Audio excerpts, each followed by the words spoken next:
Hello, everyone. Thank you for tuning in today. I hope everyone had a great week. Today, we're going to be continuing with another section from the book Everyone Communicates, Few Connect by John C. Maxwell. Today, the topic we're going to be covering is called Connecting is More Skill Than Natural Talent. I don't know if you've ever experienced where someone says, man, that person's just a great speaker. They just really know how to reach an audience. Well, that is more skill than it is talent. Somewhere along the way, that person learned how to do that. And this is a good thing. Ralph Waldo Emerson says, all great speakers were bad speakers first. And personally, I can attest to that a little bit. I remember back when I was in maybe 16 years old or so, and I was preparing my first ever time I was going to be speaking to my church. And you really don't know what you're going to say, you don't know what you're going to do, you don't know how you're going to react. I didn't have a clue what I was doing.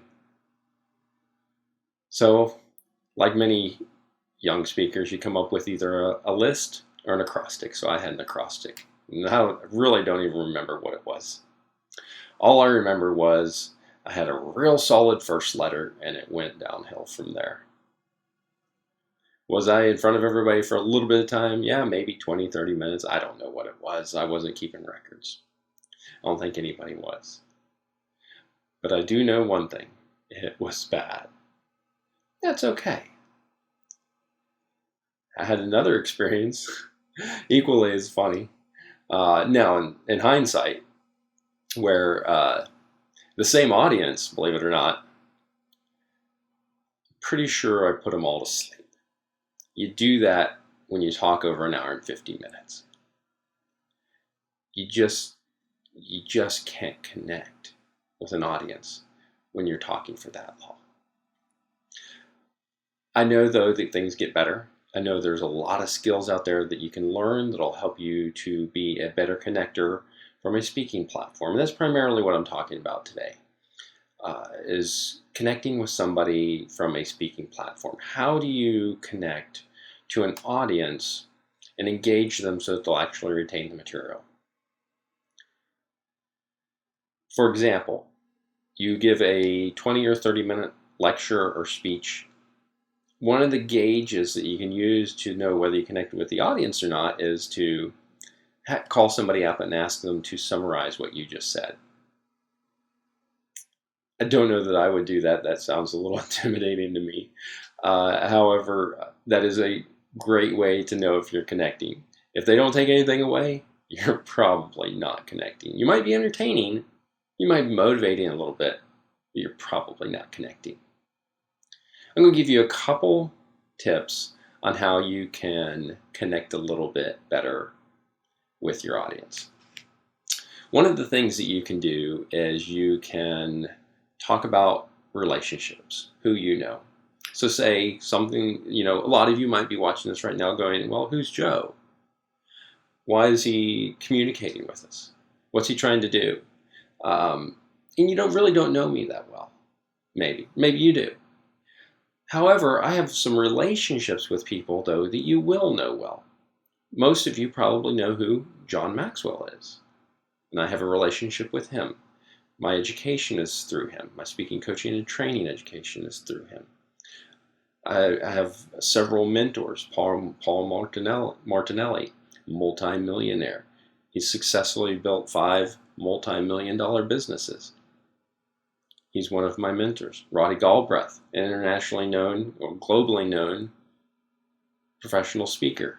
He's one of my mentors. Christian Simpson, a very well-renowned coach in the world. Just on and on, I have people that I know that I associate with that you may or may not know.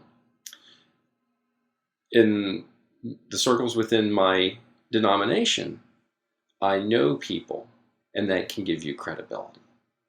So initially, if you're starting to try and connect with people and you don't have maybe a good common ground that you are able to relate to, Sometimes bringing in other relationships into that conversation can help you connect quite a bit better. Another way that you can connect is through how you've lived. So maybe it's sacrifice. People tend to resonate very well with stories that remind them of something that they have had to go through in the past themselves. So a lot of times, stories of sacrifice, things you've done, seen, experienced, those stories, personal stories, by the way, can really help you connect with an audience. You can use stories that are outside your personal experience. However, the stories that resonate with people are the ones that come from your heart and from your direct experience. Those are the stories that are going to help bring you together with an audience. Insight. What is it that you know? When you're connecting with people, a lot of times you're trying to share an idea, an experience, or a concept with them about something that you know in particular. And this can help you connect with an audience. One of the ways that you can connect with an audience is to share successes that you've had. We want to talk about our failures because for most of us, well, for all of us that are successful, we're going to have a whole lot more failures than we are successes. That's how life is. In order to move up, you're going to have to make a lot of mistakes. Fail fast, fail often, fail forward. You're going to make mistakes. And those mistakes are going to lead you to your big successes, though. And those wins can really help you connect with an audience. The audience loves to hear the story of your struggle. They also want to see that success at the end. So talking about those successes can really help you connect with your audience. And ability. What is it that you can do to help your audience? What is it that you specifically can do? What abilities do you have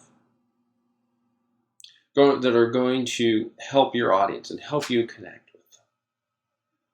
I promise you, each one of you has a unique set of gifts, talents, and abilities. Use those to connect with people. Use those to connect to large audiences. Use them to connect with one-on-one conversations. Each one of these things I've just shared with you can be used in a one-on-one setting. It can also be used in a large group setting. Okay? So don't get stovepiped into thinking that these are only for large groups. Well, I never talk to a large group. You'll never talk to a large group until you talk to a lot of small groups, right? That's the journey for most of us. Our conversations are going to start out one-on-one. And we need to have a good connection at that one-on-one level so we can get to that next larger group. And after that, the bigger group. And after that, the bigger group. But if you're like me, the goal is to add value to others. And I'm sure you are. If you'd like to take a little bit deeper dive into some of this information I've shared with you today, that'd be great. I'd love to do that with you. You can reach out to me at joe@joeleeconnections.com.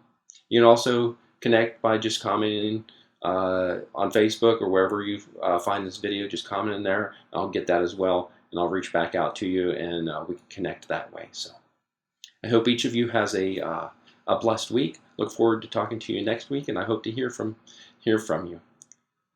Have a good evening. God bless.